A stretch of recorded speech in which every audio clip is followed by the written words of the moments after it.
नमस्कार मित्रों, मैं हस्त रेखाविद पंडित मनीष शर्मा आप सभी का स्वागत करता हूं इस YouTube चैनल पर। यहां पर मैं हस्तरेखा के साथ साथ सनातन वैदिक मान्यताओं से संबंधित धार्मिक, आध्यात्मिक और वैज्ञानिक बातें भी लेकर आता हूं। आज हस्तरेखा पर जिस विषय पर हम बात करने के लिए आपके लिए वीडियो बना रहे हैं वह है संपन्नता योग। तो आप इसको समझना की कोशिश करें कि जो 3-4 प्रकार के योग बताए गए हैं इन्हें संपन्नता योग कहा जाता है, और जिस जातक की हस्तरेखा में इस प्रकार के योग पाए जाते हैं वह संपन्न अवश्य ही हो जाता है। या तो वो संपन्न पहले से ही होता है या संपन्न अवश्य ही हो जाता है। देखते हैं हम।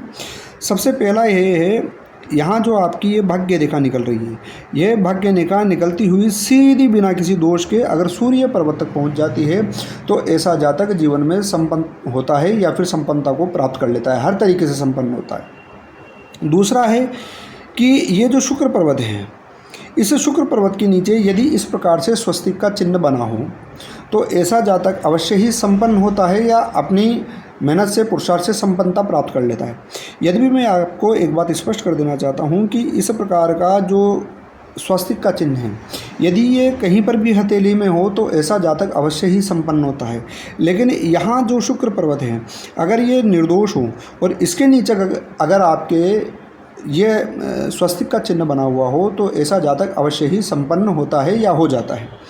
तीसरा है कि आपका उस जातक का जो गुरु पर्वत है वो बड़ा हो और उठा हुआ हो, अच्छा हो, सभी से अच्छा हो, इन सबसे अन्य पर्वतों से शुक्र पर्वत को छोड़कर अच्छा हो, और इस गुरु पर्वत से निकलकर एक कोई रेखा बिना किसी दोष के सूर्य पर्वत तक चली जाए तो ऐसा जातक भी जीवन में संपन्नता को प्राप्त कर ही लेता है। इसके अलावा जो अंतिम और चौथा संपन्नता का योग है वह यह है कि आपकी जो ये छोटी वाली कनिष्का उंगली है, ये आपकी इस अनामिका उंगली के पहले पोर के आधे तक आ जाए, यहाँ तक आ जाए, ठीक है ना, या इससे ऊपर निकल जाए।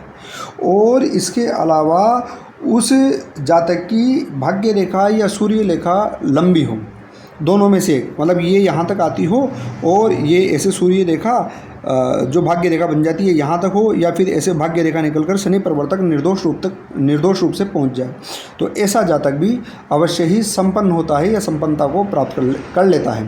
मित्रों, YouTube चैनल को सब्सक्राइब कीजिए, शेयर कीजिए वीडियो को, और लोगों तक उनके कल्याण के लिए, उनको भविष्य के जानने के लिए यह वीडियो आप लोगों तक पहुँचाएँ। आप सभी का धन्यवाद।